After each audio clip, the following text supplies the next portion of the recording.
Ça va vous prendre premièrement le filtre à huile Wix 57356. Comme on peut le voir, c'est exactement le bon filtre, puis c'est un de bonne qualité. Garanti pour plusieurs milles. Ça va vous prendre aussi une douille. Ça, c'est celle-là pour retirer la note qui est sur la panne à l'huile, une 17 mm. Ça va vous en prendre une de 21 mm aussi pour utiliser l'outil qu'on voit ici à droite ou un socket une demi ou un impact. Mais je le recommande pas l'impact. C'est mieux de forcer à main pour pas tout briser. Une rallonge bien sûr sur la douille de 21. Un ratchet 3/8. Comme vous voyez, j'ai l'ajusteur, mais si vous avez un ratchet une demi, c'est correct aussi. Là. On peut fitter les deux, là, un une demi ou la douille 21 qui va autour. Puis bien entendu, de l'huile synthétique 5W20. Vous allez en avoir besoin de 4,3 litres pour remplir le moteur après. Donc, au minimum, ce qu'il faut faire, c'est lever le véhicule, le devant du véhicule comme ça. Moi, j'utilise des rampes hautes d'à peu près 2 pieds pour le lever puis avoir un accès minimum en dessous. Donc, c'est ça que ça donne. Je peux me glisser avec une planche à roulettes en dessous. C'est sûr que si vous avez un quick jack, ou ben non, un vrai jack hydraulique électrique, là, c'est encore mieux parce que vous allez pouvoir travailler en dessous, debout. Mais moi, vu que j'en ai pas, je me sers tout simplement de rampe comme ça. Le véhicule y est stationné d'avant dessus. Ça va me donner l'accès minimum que j'ai besoin.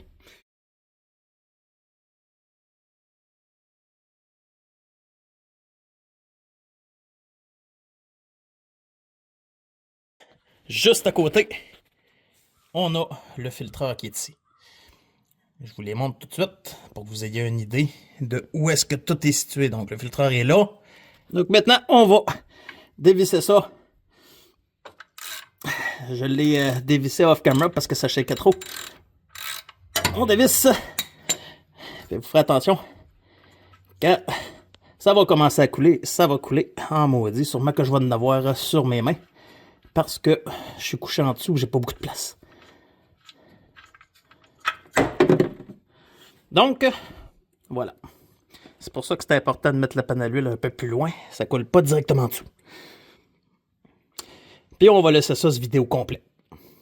C'est un bon timing pour remettre la vis.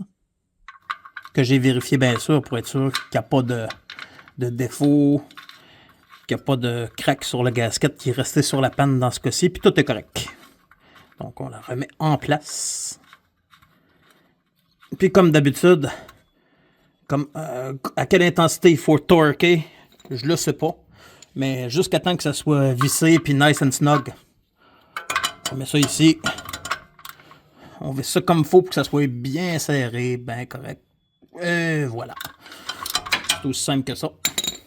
On va prendre le ratchet avec la douille 21 dans ce cas-ci. J'ai pas besoin de rallonge finalement parce que j'ai des longs sockets. On va le fixer là, puis on tourne. Comme ça. Vous voyez, il se dessert. Pour faire le reste, je vais me clairer parce qu'il y a toujours de l'huile supplémentaire qui coule. Fait que je vais me tasser puis je vais remettre la panne à l'huile noire en dessous. Puis je vais vous le montrer quand il va être démanché puis quand je vais remettre l'autre. Donc voici le filtreur démanché. Quand que vous allez avoir utilisé l'outil là, pour deux tours à peu près, là, vous allez pouvoir le retirer. Puis après ça, continuer à enlever le filtreur à la main. L'outil ressemble à ça, une fois enlevé, comme on a vu tantôt. Il y a des ressorts, fait que vous pouvez vous adapter. C'est vraiment pratique, puis vous êtes capable de détorquer en masse si ça a été serré par les puissances du Saint-Ciel. Vous allez être capable de l'enlever pareil. Donc là, on le voit bien. Une fois le filtreur retiré, ça ressemble à ça. On va mettre un nouveau filtreur. Notre filtreur Wix. Puis on va l'insérer ici à la main pour commencer. Si vous prenez le 57-356, comme j'ai dit tantôt, ça rentre. Il n'y a pas de problème là. C'est exactement le bon. Puis de bonne qualité pour ça. Vous le rentrez à la main.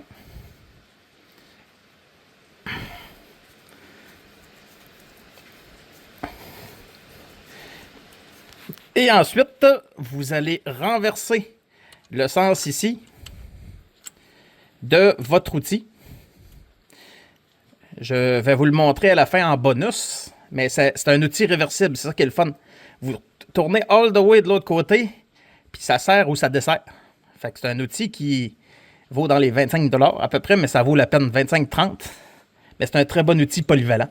Donc, on va s'en servir pour retorquer le filtre à sa place. Pas trop serré non plus, là, juste pour dire que vous serrez tant aussi longtemps que ça ne tournera plus. Ou bien non, que vous allez sentir beaucoup de résistance, là. Vous allez arrêter là. Juste pour dire qu'il n'y a pas de fuite.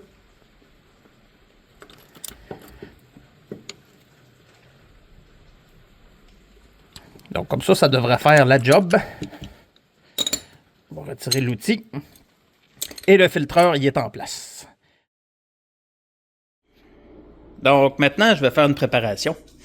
Je fais une préparation spéciale, moi, puis je vous encourage à en faire autant. Si votre moteur claque un peu dû à l'âge du véhicule, puis tout ça, moi, j'aime bien mettre un additif de Hydraulic Lifter Additive, comme ça, Liqui Moly. Puis c'est pas un sponsor pour leur marque, pas du tout, c'est la marque que j'utilise. Ça, dans le fond, ce qu'il faut faire, c'est on met ça dans l'huile, pendant le changement d'huile, puis ça compte pour la quantité totale. Donc, 4,3 litres, ça inclus. Puis le reste en huile moteur normale. Donc, l'additif plus l'huile. Le premier, il fait 2300. Il va juste falloir mettre 2000 après. 2000 étant 2 litres.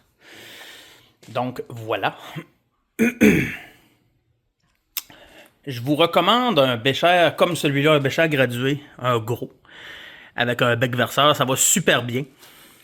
Puis, essayez de pas trop dépasser 2 litres là, dedans, pour que ça verse plus facilement puis que vous en mettiez pas à côté.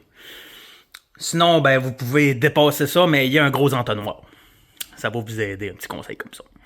Donc, on enlève le bouchon, de l'huile moteur bien sûr, on va mettre un entonnoir, et on va vider bien doucement l'huile là.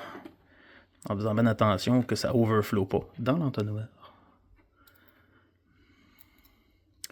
Avec mon GMC Canyon, j'ai des problèmes avec ça, ça overflow, mais lui, ça a l'air à bien aller quand même.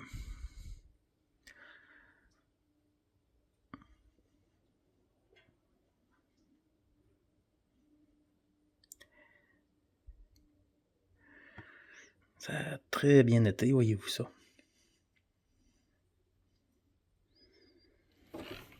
On vide le restant.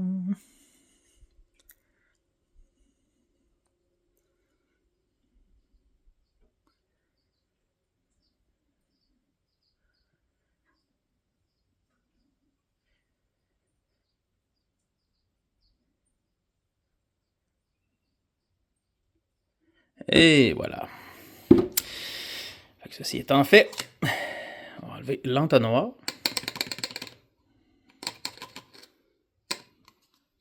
Et on va mettre le bouchon de l'huile à moteur.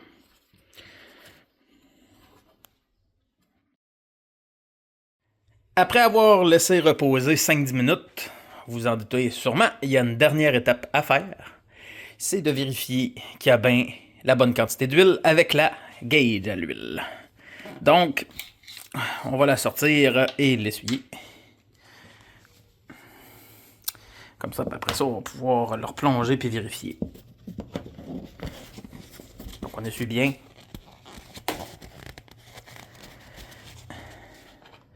Pour être sûr qu'il n'y a vraiment plus aucune trace. Ça, c'est bien chasse, parfait. Ouais. Ça, on va pouvoir le replonger dedans puis vérifier notre niveau. Excusez, il faut que je le fasse à une main. Je tourne avec l'autre main, mais ça va, on va y arriver. Donc, on va vérifier les niveaux.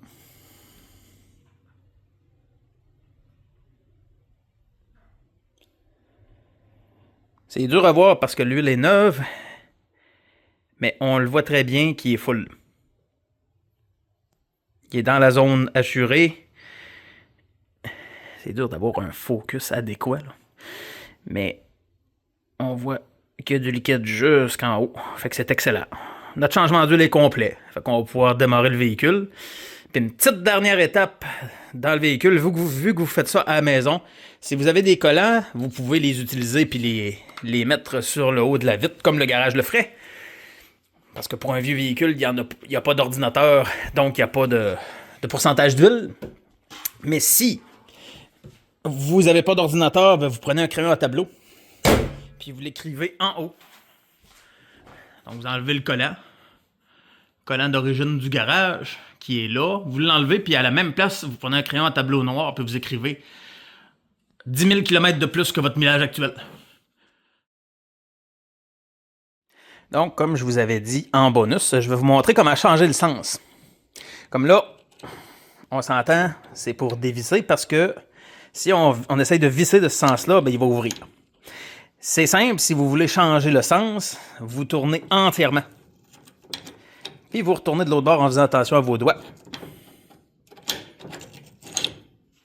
Là, on est sur le mode visser. C'est de ce côté-là à cette heure.